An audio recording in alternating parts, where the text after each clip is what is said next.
Hello everyone, I'm Baruffy1322 and welcome to what will be the penultimate episode of the Real Life Racing series, at least for a little while. I'll explain more throughout the video.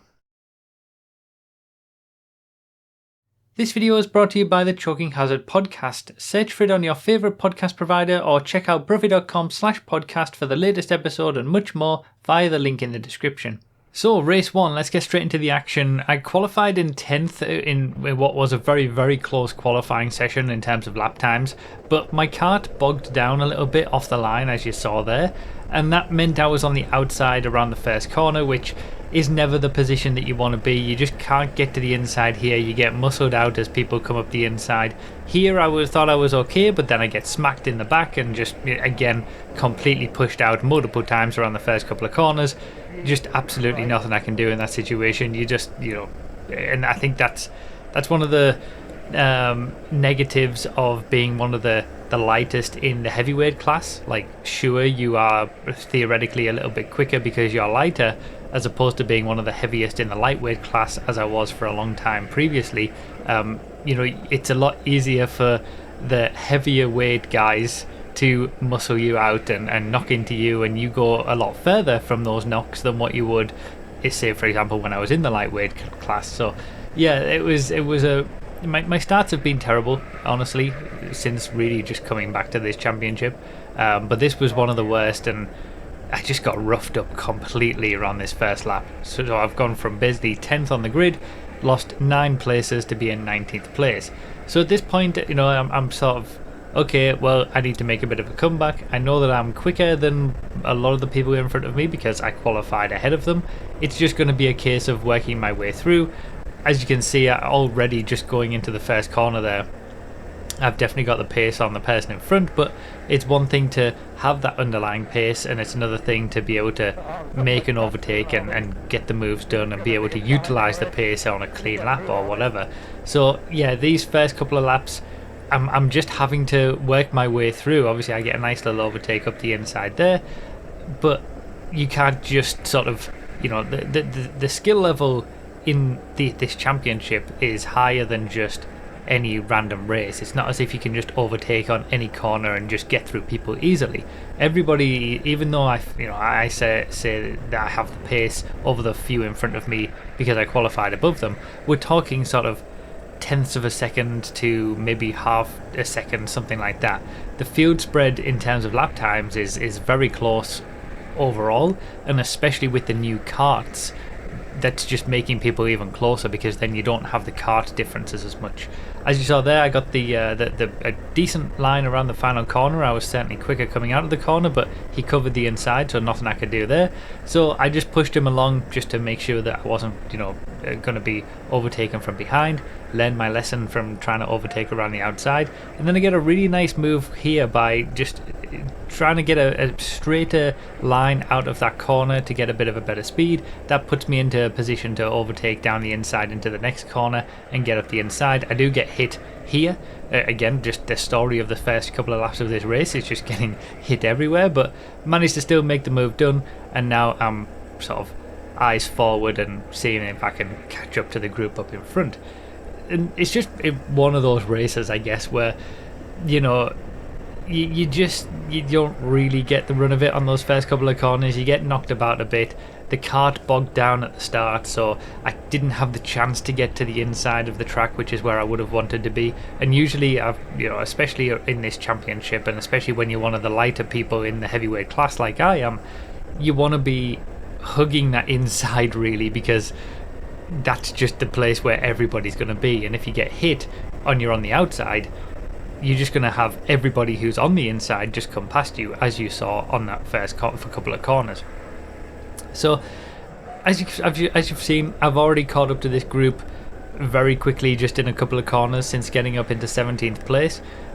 And the group in general, the whole field, isn't that far apart. Obviously a half-hearted move there, which didn't look like it was going to pay off for him, so that allows me to sort of follow, utilizing the half move that somebody else made to then overtake him, and now I'm up into 16th, so halfway through the field, 16th out of 32. But as you can see around the hairpin, there's basically the whole field, apart from first place who's driving away a little bit, everybody else is sort of together.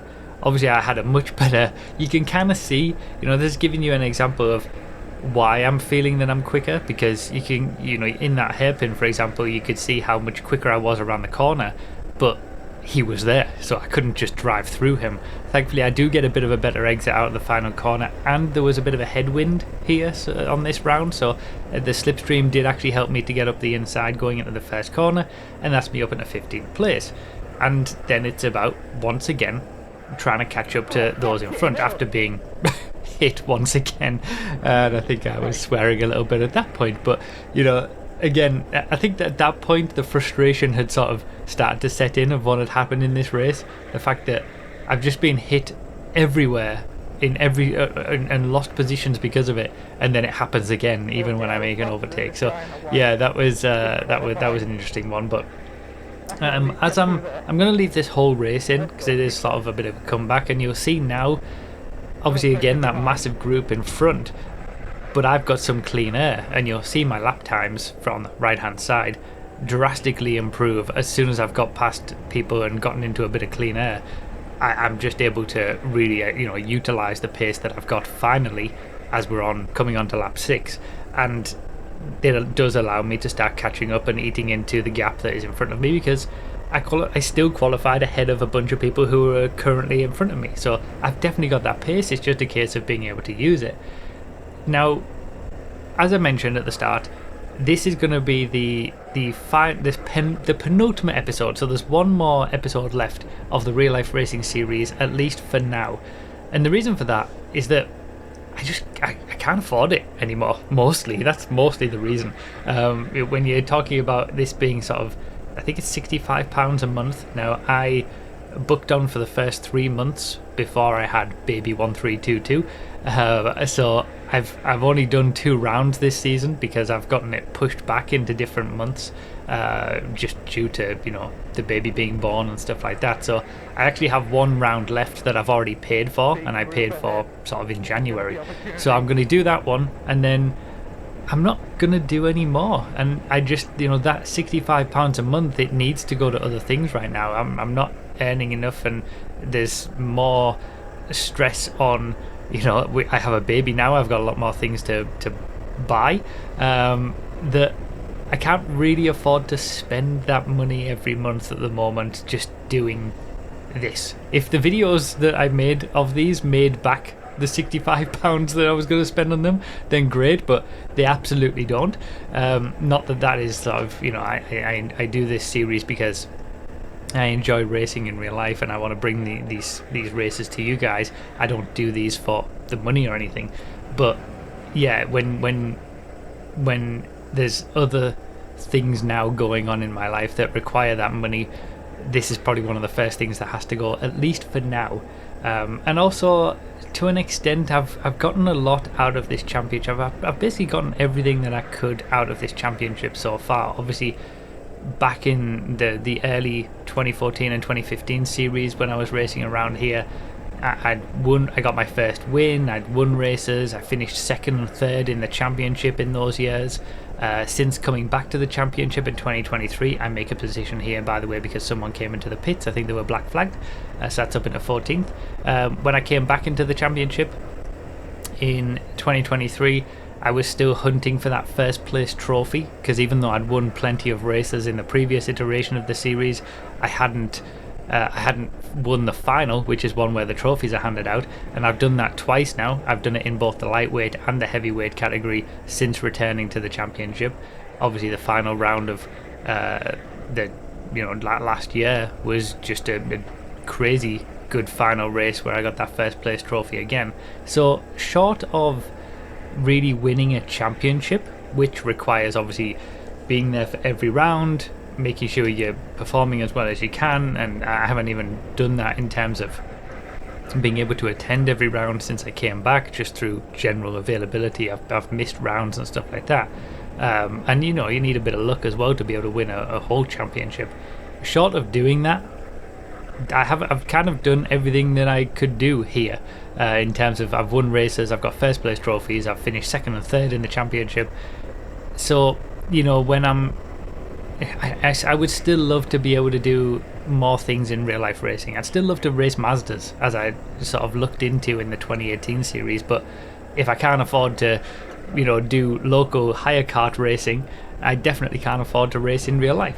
So that's still a dream of mine. It's amazing to see what Jimmy Broadbent and Super GT are doing at the Nürburgring, for example. It's inspiring, and I'm so happy for them. I'm totally jealous about it. And I still have that dream of being able to race cars, but as I get older and more responsibilities and less money, that dream is getting further and further away a little bit, but I still hold on to it. He goes for a move up the inside there into the hairpin, and he decides that was too much, so he lets him past. I decide to sneak up the inside and take that position, and it works out, opportunistic, absolutely, but it certainly was too rough of a move. He did the right thing by giving the place back, but I wasn't ever going to just allow that to happen in front of me. If there was going to be an opportunity to get that position myself, I was absolutely going to take it. So that's up into 13th now, as we come into the later stages of the race with 4 laps to go. And again, I feel quicker than everybody in front of me, so it's just a case of, can I make these moves? Can I get into the positions I need to be able to make the moves in time before the race ends? Now, it obviously gets harder and harder as you get further up through the field, because people get faster and faster who you're coming up against, but I'm still quicker than them. You can see that I'm catching quite easily in some of the corners. It's just a case of being able to make that move, really. So yeah, going back to the conversation and the topic at hand, at least for now, I need to put my money elsewhere with baby, and just money is a bit more tight. That is the driving force behind me not doing this for the moment, but also the fact that I've managed to sort of get what I can get from this series so far, and there's nothing sort of absolutely 100% driving me forward to be able to have to be doing this every month, apart from the enjoyment, which I still enjoy it. I still enjoy making these videos, but it's not enough of a reason when I've got a baby that needs the money more really. So yeah, I managed to get up into 11th with the slipstream again, and then I spy an opportunity up the inside here as there's a bit of fighting to get up into 10th place, but that allows somebody else to come back up the inside because of that, and that's up into 11th. Then I get hit into the chicane for the God knows how many times I've been hit in this race. That momentum just sends me wide in the chicane, because of course it does, and I'm pretty sure I put that guy into the tyres, so it is what it is. But now I'm in 11th again, which is where I was. I thought 10th was going to be possible, which is actually where I qualified, so I'm back up onto the fringes of where I qualified. I've basically lost a lot of positions, and I've tried to make that all back again. Now, I'm definitely quicker than the 3 guys ahead of me. It's just, am I ever going to be able to find a way past? That's the question over the next 2 laps, because they are all battling themselves, and I've gradually caught up to them, obviously, over the course of the race. And actually, looking at it afterwards, my lap times were actually really good in this race. Best lap time wise, I was nearly half a second per lap quicker than everyone else around me, including everybody in front of me that you're looking at right now. And I could feel that, and you've probably been able to see that during the race, so it was a little bit frustrating that I wasn't further up. And I was also quicker than a number of drivers in the pack ahead of me as well that had managed to sort of get away on their own.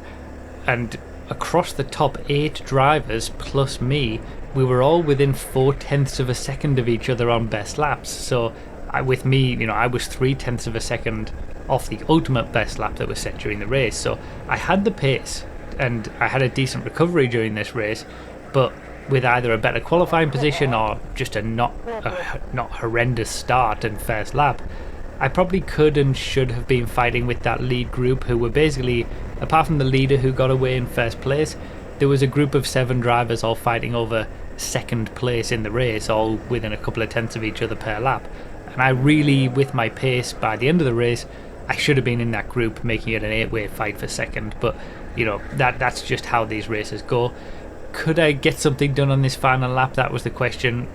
We've got only a couple of corners left, half a lap left. I can see myself being so much quicker in these corners, but just trying to find a place to pass is just so difficult. And at this point, there's not an awful lot of opportunities to make an overtake, especially with that gap that I've got in front, unless someone goes for an overtake, as we're seeing here.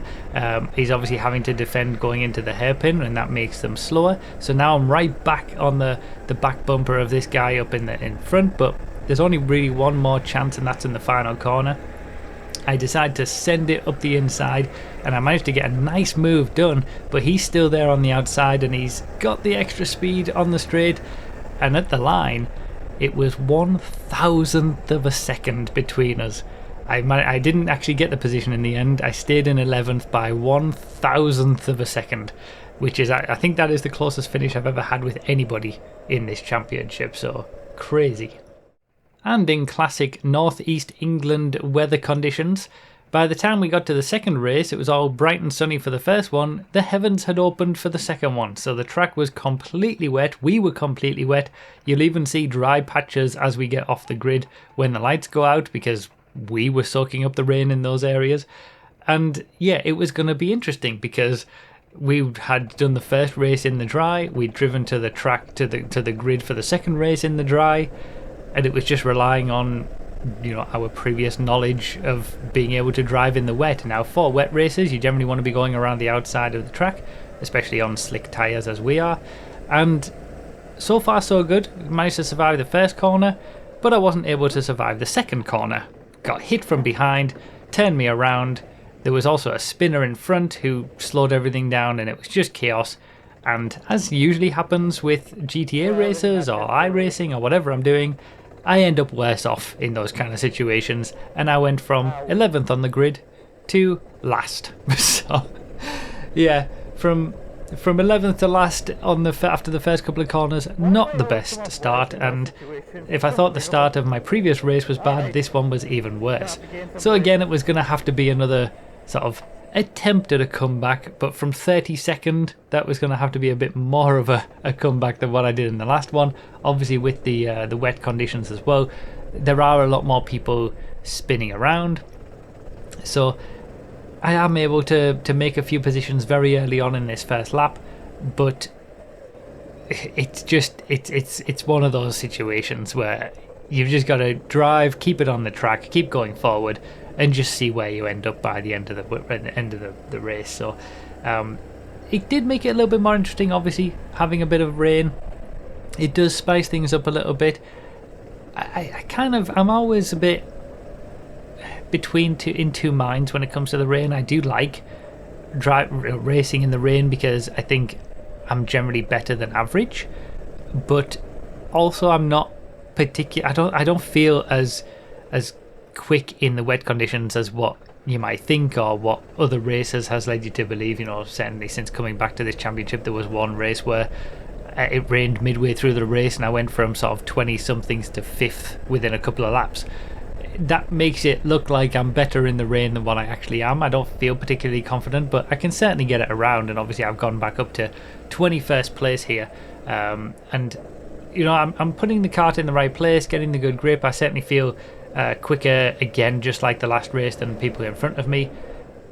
It's just, you don't want to be caught up in other people's spins. You don't want to spin yourself because it is very easy to do, and it's just a case of survival really. So I think it did make it more interesting to have the rain, but I think also I kind of wish this championship had a little bit more intrigue in terms of the format. I tried to go around the outside there, but he just drifted out wide and it wouldn't work. Because at the moment, if you have your qualifying, you have your 15-minute race, and then you start your second race where you finish the next race. You start your next race where you finish the previous race, and it's just kind of a continuation. It's almost like just doing one long race with a safety car and a qualifying session beforehand. I kind of miss the old days of the 2014 and 2015 championship where we had, 3 shorter races. I think they were sort of 8 to 10 minute races, as I made a bunch of positions all the way around the outside there. I think that was more interesting, where we had those 3 shorter races and then a little bit of a longer final, where your starting position in the final was based on your finishing positions in the first 3 races. So there was a reason to do well in the sort of the heats and the first few races, and then also as I get up to 17th by not drifting as much around the final corner. It also made the final race feel a little bit more special, and that's where the trophy was handed out, because it was a little longer than the others, and your starting position in that was based on your positions in the previous 3 races. I made a mistake here. This was sort of the start of the downfall, really.